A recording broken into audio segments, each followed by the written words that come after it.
Ok. Como breve introducción, vamos a ver fundamentos de la ciencia de los materiales. El objetivo de este tema es que el alumno describa la estructura atómica y cristalina, así como las propiedades de los materiales con base a sus enlaces atómicos. Identificará los defectos en metales de acuerdo a los mecanismos de deformación y endurecimiento.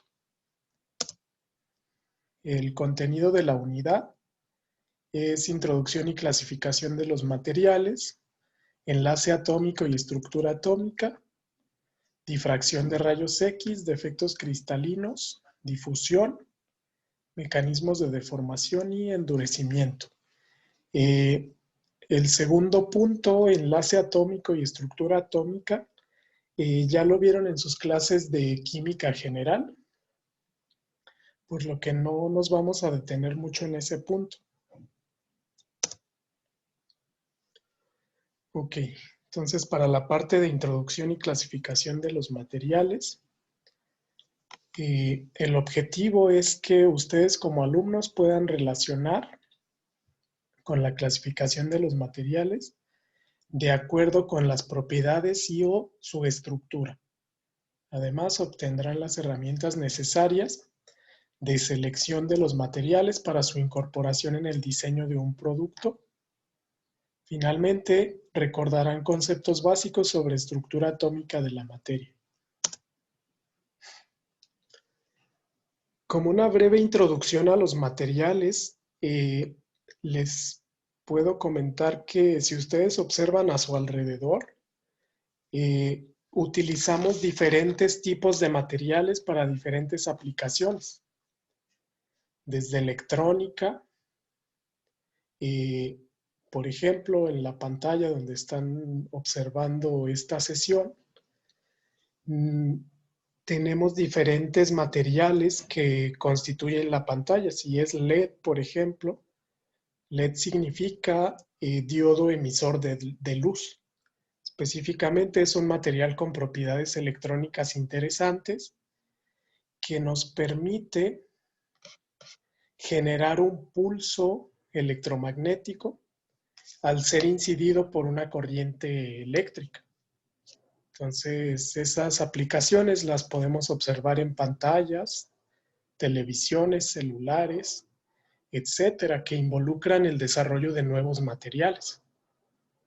Estos aparatos generalmente han sido generados gracias al desarrollo de materiales conductores, semiconductores, polímeros, pantallas de cristal líquido, etc.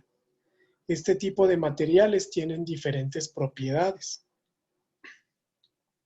Dependiendo de esas propiedades, es su aplicación. En la antigüedad, anteriormente solamente se clasificaban los materiales por algunas clasificaciones más bien toscas. Solamente se conocía, por ejemplo, madera, piedras, arcilla, cuero quizá, que eran materiales disponibles en la naturaleza tal y como se encuentran y que a principio de los tiempos el ser humano aprovechó para aplicaciones útiles. Sin embargo, actualmente ya podemos incluir en la ciencia e ingeniería de materiales la transformación de estos componentes que se encuentran disponibles en la naturaleza en nuevos materiales que podrían ser desde sintéticos hasta materiales naturales, pero diseñados pensando en la aplicación específica que nosotros vamos a darles. Actualmente, como les comento, hay muchos materiales de diferente naturaleza para las aplicaciones que usamos. Desde la construcción, por ejemplo, tenemos concreto, tenemos metales que sirven para la estructura de edificios o de casas, hasta, por ejemplo, el fuselaje de un automóvil o de un avión, o la carrocería, por ejemplo, de un automóvil. Entonces, todos estos metales ya conllevan un proceso específico para obtener las propiedades que nosotros aprovechamos en su aplicación. Entonces, todos estos materiales han sido producto de relacionar y modificar las propiedades de los materiales con el fin de lograr un beneficio en la vida y en los servicios requeridos por la humanidad. Entonces, de aquí surge la ciencia o ingeniería de los materiales. Entonces, vamos a definir estos dos conceptos. La ciencia e ingeniería de los materiales son disciplinas que se encargan del desarrollo, fabricación e innovación de los materiales y se definen de la siguiente forma. Ciencia de materiales es una disciplina científica que se interesa principalmente en la búsqueda de conocimiento básico acerca de la estructura interna y las propiedades y elaboración de los materiales. Entonces, la ciencia de los materiales busca conocimiento básico acerca de los materiales. La ingeniería propiamente se define como la disciplina de ingeniería que se interesa por el empleo de ese conocimiento que genera la ciencia de los materiales y lo aplica en su estudio con la finalidad de convertirlos en productos necesarios o deseados por una sociedad. Entonces, la ingeniería de los materiales la podemos considerar una ciencia aplicada, específicamente en el desarrollo de materiales aplicando conocimiento que genera la ciencia de los materiales. Ahora, ¿qué conocimiento es necesario para poder diseñar nuevos materiales? Principalmente, la generación de estos materiales, como pueden ser compósitos, nanomateriales, superconductores, etc., han involucrado el trabajo e ingeniería y de la ciencia de los materiales, como se indica en este esquema. Entonces, la ciencia de los materiales genera conocimiento específicamente de la estructura, propiedades y composición de un material. Lo pueden considerar como si fuera química avanzada aplicada a materiales, y este conocimiento lo utiliza para el diseño de nuevos materiales dependiendo de su aplicación. Entonces, esta ciencia que aplica ese conocimiento es la ingeniería de los materiales. De esta forma se desarrollan estas dos ramas de la ciencia. Entonces, actualmente se conocen materiales en estos 5 grupos. Se clasifican de esta manera: metales, polímeros, cerámicos, semiconductores o materiales compósitos o compuestos también se les llama. Vamos a explicar cada uno de ellos. Esta clasificación se basa en el comportamiento químico de los materiales, que a su vez rige su estructura. Entonces, inicialmente, los metales, como su nombre lo indica, sabemos que son materiales que tienen ciertas características. Son muy buenos conductores, son dúctiles, maleables, tienen resistencia mecánica alta y conductividad eléctrica y térmica alta. Ductilidad y maleabilidad se refieren a propiedades mecánicas que nos permiten moldear ese material para construir nuevas piezas. En esta figura se muestran algunos ejemplos. Por ejemplo, el cobre es un metal puro, el aluminio también es un metal puro. Utilizamos el cobre principalmente en circuitos eléctricos y el aluminio lo utilizamos principalmente en estructura. El cobre en circuitos eléctricos porque es muy buen conductor de electricidad.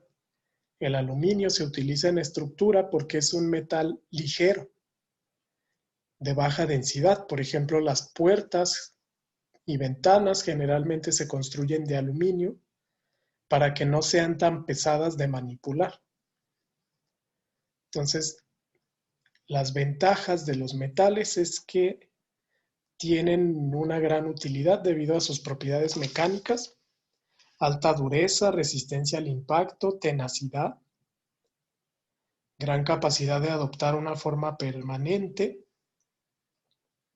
son muy dúctiles, presentan buena conductividad eléctrica y térmica. Por ejemplo, el cobre es muy dúctil, lo que significa que se permite moldear en cables sin que reciba una fractura.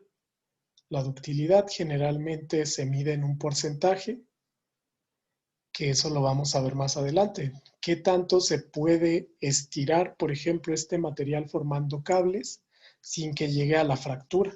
Eso es ductilidad. La ductilidad del cobre, por ejemplo, es de 40%, lo que significaría que si yo tengo un tubo de cobre de 1 metro, lo puedo estirar hasta 1.4 metros en forma de un cable sin que se rompa. Así yo interpreto la ductilidad. Eso lo vamos a ver en una sesión específica de propiedades mecánicas. Las desventajas de los metales es que son muy pesados, tienen alta densidad y son susceptibles a la corrosión, es decir, al ataque por medio de agentes químicos agresivos que pueden destruir su estructura. La corrosión es lo que conocemos coloquialmente como oxidación.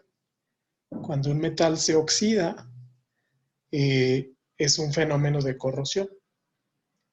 Y los metales típicos son metales puros y aleaciones. Elementos metálicos puros como cobre, níquel, titanio, zinc. Aleaciones como aceros, como bronce, etc. Entonces ese es el primer grupo de materiales, que son los materiales metálicos. Los materiales poliméricos son otro grupo, que son materiales que tienen cadenas muy grandes. Siempre los polímeros son moléculas orgánicas formadas por monómeros. Por eso se llama polímero. En realidad son materiales que resultan de la unión de muchas moléculas orgánicas como monómeros en cadenas o redes gigantes. Tienen baja resistencia mecánica, bajo punto de fusión, baja conductividad eléctrica. En la siguiente figura se muestran algunos ejemplos de polímeros y en la tabla algunas ventajas y desventajas. Los ejemplos típicos de polímeros, por ejemplo, el caucho, que se utiliza para las llantas de los automóviles, es un ejemplo de un polímero. Algunos otros ejemplos podría ser el poliestireno, que es el unicel común que nosotros conocemos, que se utiliza debido a sus aplicaciones. El caucho se utiliza debido a que es muy elástico y no se rompe con facilidad. El unicel o el poliestireno se utiliza como aislante en vasos, por ejemplo, o en hieleras. Entonces, sus ventajas es que son fácilmente deformables y tienen mucha flexibilidad. Son resistentes a medios agresivos y son ligeros, son poco densos. Recordemos que la densidad es el cociente de masa entre volumen. Un material poco denso tiene un volumen grande y un peso pequeño. Las desventajas es que tienen bajas propiedades mecánicas, se deterioran a altas temperaturas, son termoplásticos y tienen baja conductividad eléctrica o térmica. Esto podría ser considerado una ventaja en caso de otra aplicación, como un aislante.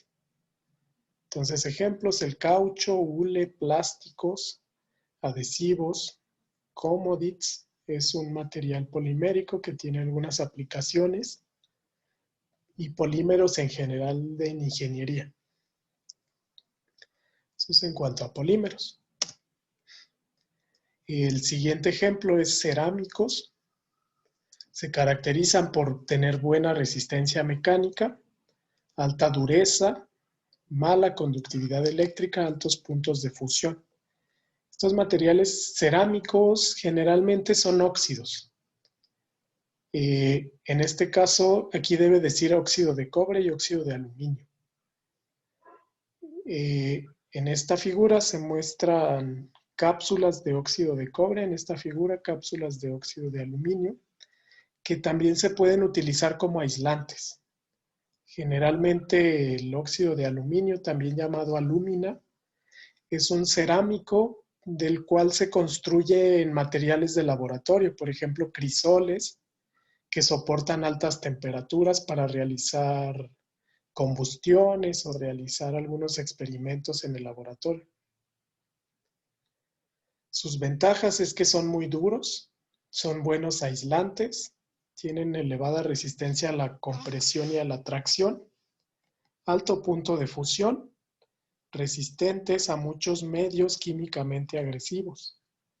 Sus desventajas es que al ser duros son muy frágiles y tienen baja conductividad eléctrica y térmica. Ejemplos: el ladrillo, vidrio, porcelana, refractarios, abrasivos, etc. Esos son materiales cerámicos. El cuarto tipo, los materiales semiconductores, son grupos de materiales con conductividad eléctrica intermedia. Significa que pueden actuar tanto como conductores o como aislantes. Su principal aplicación es en electrónica y en circuitos. En esta figura se muestra, por ejemplo, un material de fibra óptica. Este material de fibra óptica tiene la peculiaridad de que la información, que puede ser en forma de señales eléctricas, incluso lo observamos como la luz, la información viaja desde un extremo al otro sin tener virtualmente ninguna pérdida. De hecho, por eso es que los extremos de este material brillan, porque el otro extremo de este material recibe luz, ya sea luz artificial o luz natural. Entonces, las ventajas es que aumentan su conductividad al incrementar su temperatura. El control de la conductividad para el uso en dispositivos electrónicos y transistores se utiliza mucho en celulares, por ejemplo, o en cualquier circuito electrónico. Mediante el cese o la aplicación de una corriente eléctrica sobre un semiconductor, es posible modificar campos magnéticos y mediante sensores ocasionar cambios en un material. Esa es la base de toda la electrónica. Así es como funcionan las pantallas LED, por ejemplo, así es como funcionan los circuitos electrónicos. Ejemplos: el semiconductor por excelencia es el silicio, germanio y algunas fibras ópticas. El silicio, por ejemplo, puede actuar como semiconductor porque si ustedes observan su tabla periódica, van a encontrar que tiene 4 electrones en su capa de valencia. ¿Qué significa esto? Tiene 4 electrones en la capa más exterior de su átomo, lo que significa que si el silicio pierde electrones, completaría su octeto. Si pierde 4 electrones, completa su octeto, pero también lo completa si gana 4 electrones. Entonces, de ahí que el silicio es un semiconductor, puede actuar como metal y como no metal. Si pierde electrones, está actuando como metal. Si gana electrones, está actuando como no metal. Entonces, es de los materiales más empleados en electrónica. El siguiente tipo de material es lo que se llama materiales compuestos o compósito. Compósito es la unión de 2 o más tipos de materiales. Puede ser formados por la mezcla de polímeros, metales, cerámicos, etc. En estos materiales se obtienen propiedades poco comunes, diferentes a las partes de la mezcla que que lo formó. Son los materiales por excelencia en la industria aeronáutica, automotriz, etc. En esta figura, por ejemplo, se muestran algunos ejemplos. Por ejemplo, materiales tipo sándwich o simplemente materiales de fuselaje en aviones o aeronaves, que es muy común utilizarlas por su ligereza y por sus propiedades mecánicas. Es muy común utilizar materiales compuestos que son la unión de resinas, por ejemplo, con limadura de metales o con algunas fibras. Las ventajas de estos materiales es que se obtienen diferentes propiedades. Usualmente son ligeros, fuertes, dúctiles y resistentes a altas temperaturas. Por ejemplo, los materiales tipo sándwich, que como su nombre lo indica, son dos capas de un material que recubre a un tercer material o a un cuarto material, como si fuera un sándwich. En este caso, por ejemplo, si estas fueran capas, se pueden tener capas apiladas de diferentes materiales para otras aplicaciones. Y son materiales con alta resistencia al impacto. Entonces, a eso se refieren los compósitos o materiales compuestos. Entonces, aquí se concluye la parte de la clasificación de los materiales. Eso dependiendo de sus propiedades. Ahora vamos a ver cómo se pueden clasificar dependiendo de su estructura o de su función. Ok. Dependiendo de su estructura o función, nosotros podemos clasificar a los materiales en dos grupos: materiales estructurales y materiales funcionales. El primer tipo relaciona todos los materiales que se aprovechan por sus propiedades mecánicas, como resistencia, rigidez, ductilidad, impacto, fatiga, etc. Y los materiales funcionales son aquellos que se clasifican así porque el aprovechamiento del material se basa en leyes físicas, como su comportamiento eléctrico, magnético, óptico, térmico, elástico o químico. Entonces, con base a estas propiedades, nosotros nos podemos referir a un material. Por ejemplo, un material estructural podría ser el acero. Se aprovecha en construcción debido a que tiene alta resistencia, rigidez y alta resistencia al impacto. Un material funcional, en cambio, podría citar yo, por ejemplo, el vidrio. El vidrio realmente es duro, sin embargo es muy frágil. No se utiliza debido a que sea o que tenga propiedades mecánicas muy buenas, sino que se utiliza por sus propiedades ópticas. La propiedad óptica del vidrio es que es transparente. De ahí que lo podemos colocar en ventanas para aislar las casas, pero dejar entrar luz. Entonces el vidrio se aprovecha por sus propiedades funcionales. Es un material funcional y no estructural.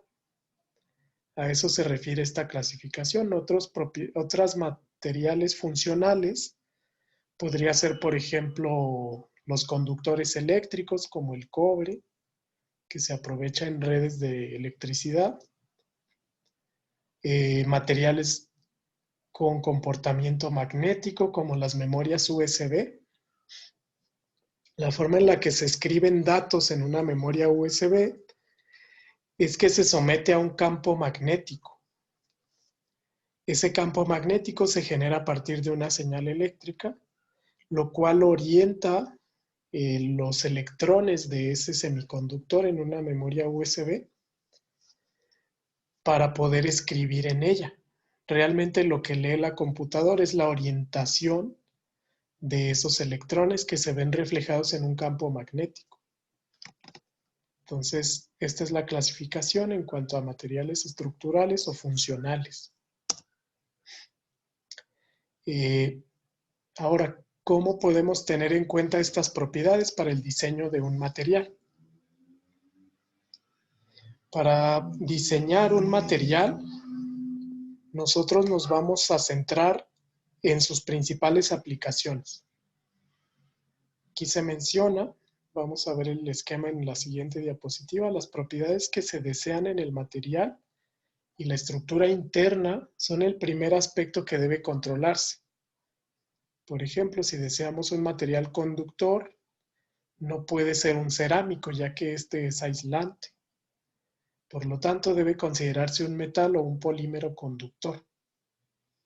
Además, deben de considerarse los métodos de fabricación y los costos.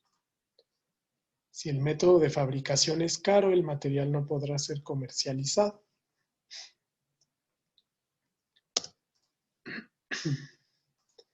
Entonces vamos a resolver estas preguntas basándonos en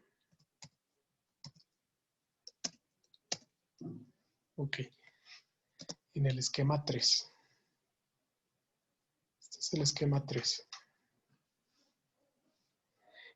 Para el diseño de un material debemos considerar estos factores.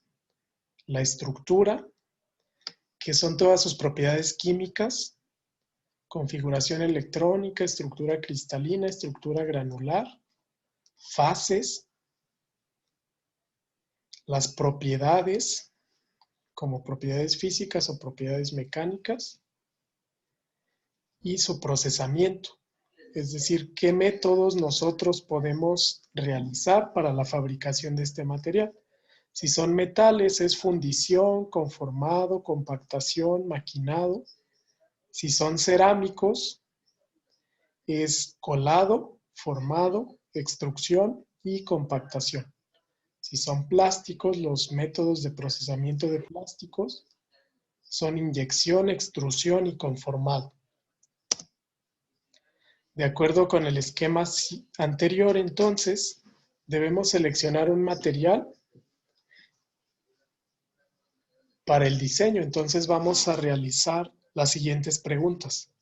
¿Para qué se va a utilizar? ¿Qué propiedades debe tener? ¿Bajo qué condiciones va a estar sometido? ¿Y qué tipo de degradación sufre el material? Y además, ¿cuánto cuesta? Entonces, haciéndonos esas preguntas, es posible diseñar o elegir un material para una aplicación en específico. Por ejemplo, si requerimos diseñar un material que se menciona en este ejemplo, se debe seleccionar un material para los contactos eléctricos de un conmutador que frecuentemente se abre y cierra. Es decir, es un elemento electrónico que abre y cierra un circuito. ¿Qué propiedades deberá tener este material?